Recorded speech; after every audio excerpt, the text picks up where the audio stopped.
Good morning, students. Let us continue with the chapter The Spectator Club by Richard Steele.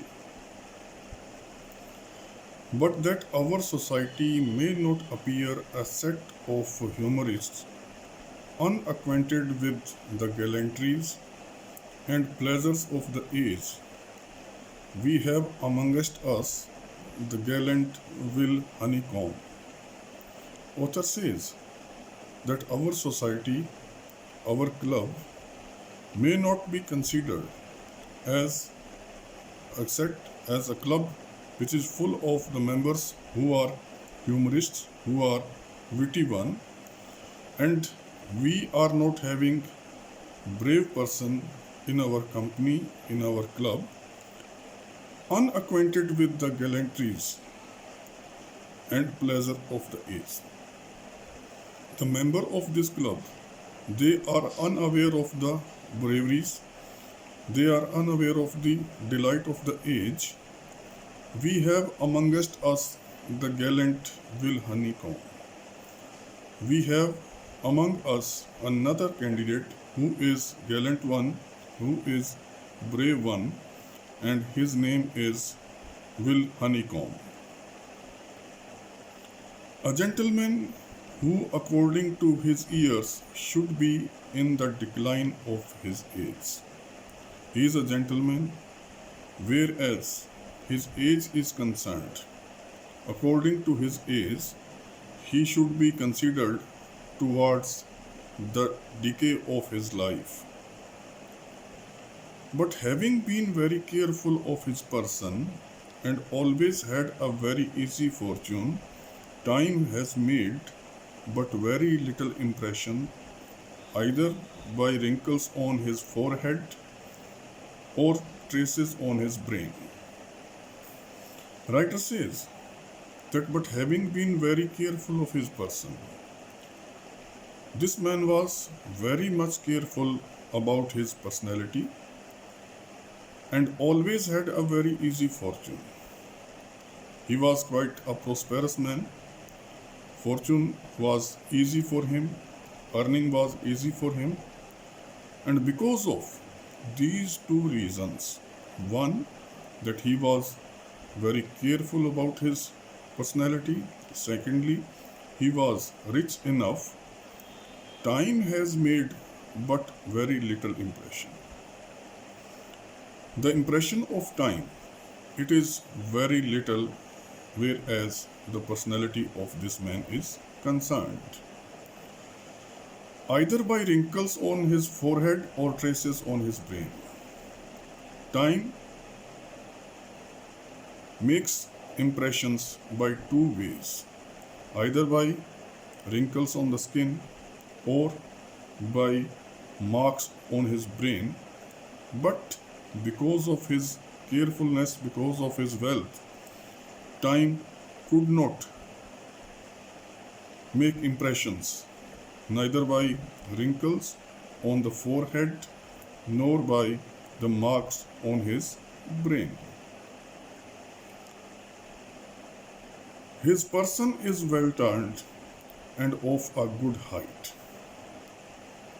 His personality is good one, and whereas his height is concerned, that was also good. He is very ready at that sort of discourse with which men usually entertain women. This was another feature of this candidate, that he was always ready to take part in that type of conversation, in that type of discourse in which men usually talk about ladies, treat well ladies. He has all his life dressed very well and remembers habits as others do men. Throughout his life, he was very much careful about his physique, about his personality, and throughout his life, he dressed himself very well, remembers habits as other do men.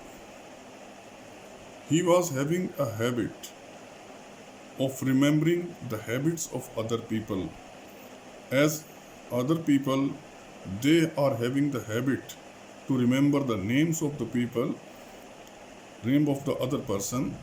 He was of this particular habit that he could tell the habits of other people.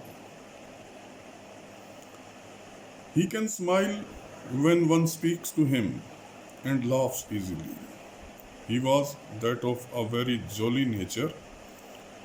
Writer says that he can smile when one speaks to him. He is very happy when anyone comes to him and speaks to him. He smiles and could laugh easily as well. He knows the history of every mode and can inform you from which of the French king's wenches our wives and daughters had this manner of curling their hair, that way of placing their hoods, and whose vanity to show her foot made that part of the dress so short in such a year. He was very much by the acquainted with the fashions of the ladies. Writer says that he knows the history of every mode. From where a particular style started, he was very much aware of that, the history of every mode, and can inform you from which of the French king's wenches our wives and daughters had this manner of curling their hair. He could also tell that from which wenches of French king our wives and our daughters they learnt to curl their hairs. He says that he was acquainted with the origin of every sort of fashion, that way of placing their hoods.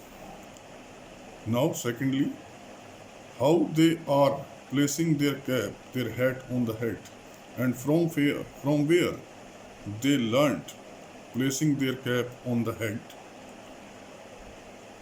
and whose vanity to show her foot made that part of the dress so short in such a year. He could also tell the imitation of the lady,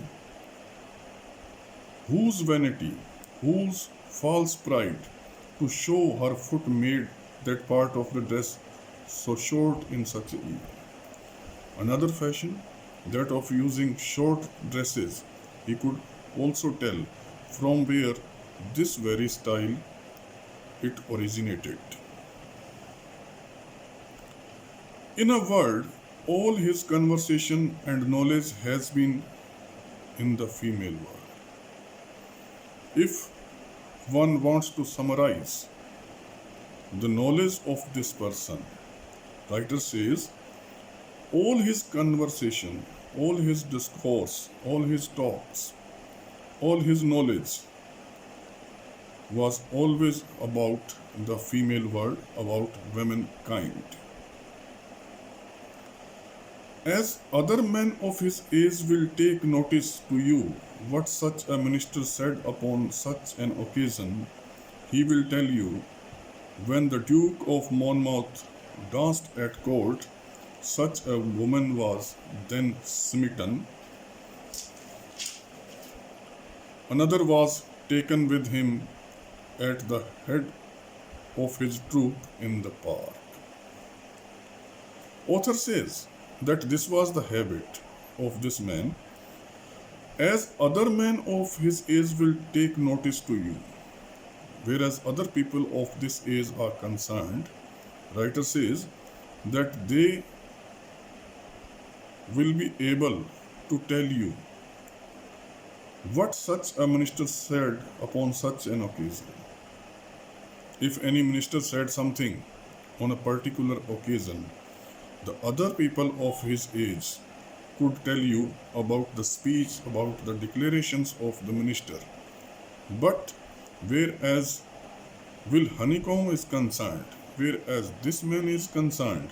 Writer says he will tell you when the Duke of Monmouth danced at court.